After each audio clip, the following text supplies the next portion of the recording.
ಶಿರಾ ತಾಲೂಕು ಗೊಲ್ಲಳ್ಳಿ ಗ್ರಾಮದ ಹಿರೇಗೌಡರು, ನಿವೃತ್ತ ಶಿಕ್ಷಕರು. ನಾನು ನಮ್ಮ ಒಂದು ಅಡಿಕೆ ಗಿಡ ಸುಮಾರು 3000 ಅಡಿಕೆ ಗಿಡ ಇಟ್ಕೊಂಡಿದ್ದೀವಿ.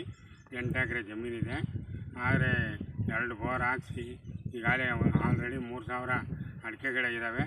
ಇನ್ನೂ ನೀರಿನ ಕೊರತೆ ನಮಗೆ ಕಾಣಿಸಿತ್ತು. ಆದ್ದರಿಂದ ನಮ್ಮ ನೆಂಟರೂರಾಗೆ ದಾಸನಕಟ್ಟೆ ತಿಪ್ಟೂರು ತಾಲೂಕು ಅಲ್ಲಿ 2 ಬೋರ್ ಹಾಕ್ಸಿದ್ರು.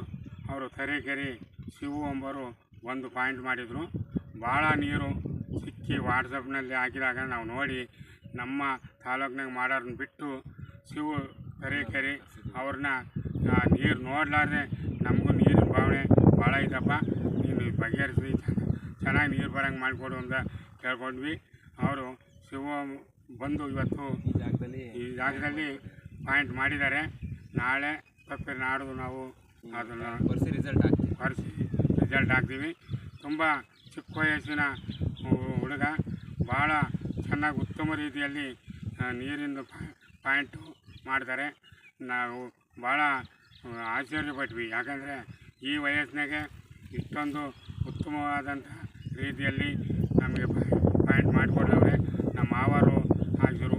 ಅಲ್ಲೂ ಸಹ ಭಾಳ ಉತ್ತಮವಾದಂಥ 15-16 ಬೋರ್ ಹಾಕ್ಸಿದ್ರು ಅವರು. ಆದರೂ ನೀರು ಸಿಕ್ಕಿರಲಿಲ್ಲ. ನಾನು ಅಲ್ಲಿ ಹೋಗಿ ನಿಂತು ಹಾಕ್ಸಿದ್ದೆ ಮೊದಲು. ಆದರೆ ಈಗ ಇವ್ರು ಹೋಗಿ 2 ಪಾಯಿಂಟ್ ಮಾಡಿ ಭಾಳ ನೀರು ಬಂದವೆ. ಅಂದರೆ 20 ಅಡಿ ನೀರು ಚಿಮ್ಮೋದು. ಆವಾಗ ನಾವೇನು ಮಾಡಿದ್ವಿ, ವಾಟ್ಸಪ್ನಲ್ಲಿ ನಮ್ಮ ಮಾವನ ಮಕ್ಕಳು ಹಾಕಿದ್ರು. ಅದು ನೋಡಿ ಅವ್ರನ್ನ ಕರೆಸಿ ಇವತ್ತು ನಮ್ಮ ಗೊಲ್ಲಳ್ಳಿ ಗ್ರಾಮದಲ್ಲಿ ನಮ್ಮ ಜಮೀನಿನಲ್ಲಿ ಪಾಯಿಂಟ್ ಮಾಡಿರ್ತೀವಿ.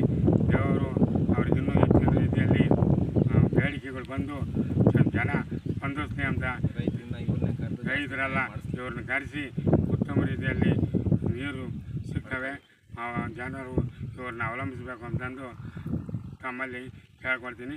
ಶಿವಗೂ ಸಹ ನಾನು ತುಂಬ ಹೃದಯದ ಅಭಿನಂದನೆ.